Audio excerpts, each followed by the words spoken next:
Today we've got a review of Rooftop Renegade for you all on the Nintendo Switch, a speedrunner with a futuristic spin, but is this platformer an adrenaline boost or simply style over substance? Well, that's what I'm here to find out, so hit subscribe, join us here for reviews and deals daily, and let's get started.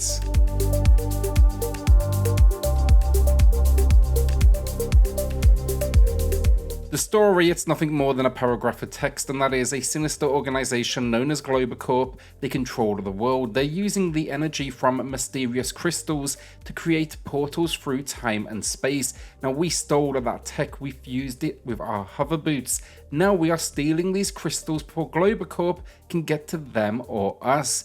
It's really a game that requires no story, but I still would have loved to have seen a little more, maybe some cutscenes, maybe some development, because there really is nothing here. Rooftop Renegade's closest comparison would be an auto runner experience. However, here the movement, it is not automatic. You can slow down, you could run the other way if you want to, you could even stop. I'm not really sure why you would want to, however, I never stopped holding that analog stick right to pump myself forwards. The gameplay's main concept though is simple: navigate progressively challenging locations and reach the end goal as quickly as possible. Your progression is shown across a meter at the top of the screen. As you do progress, however, enemies will be in pursuit. They are also displayed along that top bar with their position. Also, you'll be able to see the position of your best run that is provided in level as a ghost comparison, but it's really good for something to compete against. Nearly all maneuvers then that you pull off in this world, grinds, boosting through portals, it is automatic. You simply need to connect with the relevant environmental object to see it kick in. The main controls that are left to the player here, that's the ability to jump, you can duck and slide, and then with progression you'll unlock new boots with additional abilities. These are going to be tackled by leveling up, and the best place to start would be arcade mode. It's basically 24 levels, and it's essentially taking you from training to absolutely everything being thrown at you. The abilities the boots will eventually give you though are a boost forward, a propelled jump, the ability to shift just a few feet forward, and then finally a few brief moments of invincibility. Now these moves gradually recharge, and some boots even have adaptations. So for example, one may charge the propelled jump for us even quicker. It's really a game of working out what type of boot fits what level the very best. These moves then are all on a cooldown timer, but it is pretty quick to get you back into the action as often as possible. Obstacles and interactables in world then, they come in a few forms, as gates which slow you down, pipes that can collapse, barriers and multiple levels. Now this mostly will be on display as you head into your run, but some will appear just a few seconds ahead of you, and that is thanks to those in pursuit. You can actually even tap your left stick and pull the camera out to see their current location. They're going to be doing things though like shooting gates, making them active, or deactivating grind rails to slow you down. We also, however, get things that do help. A typical grind rail, for example, boosts you forward. We have portals which can keep us in the air, propelling us forward. There's a few special locations as well which give you a big drop of crystals all in one go, and this of course goes then towards your high score. The other modes then, generator mode, this I really like. It's seed-based level generation. You type in a word and then it builds something around it.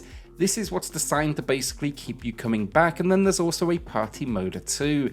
This one, it's local multiplayer, and it is unique. One individual is the runner. The remaining 3 players, or at least up to 3 players, control the enemies in pursuit. So you can basically mess with a friend who is taking their run.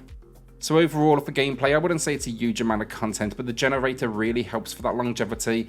I enjoy the level design as well, and then the speed of the experience, you know, that difficulty ramping, it really does feel nice. My only complaint is the high score system seems a little too easy for me. I was always getting A and S tier no matter how much I screwed things up, so I do think it could do with some maybe tweaking.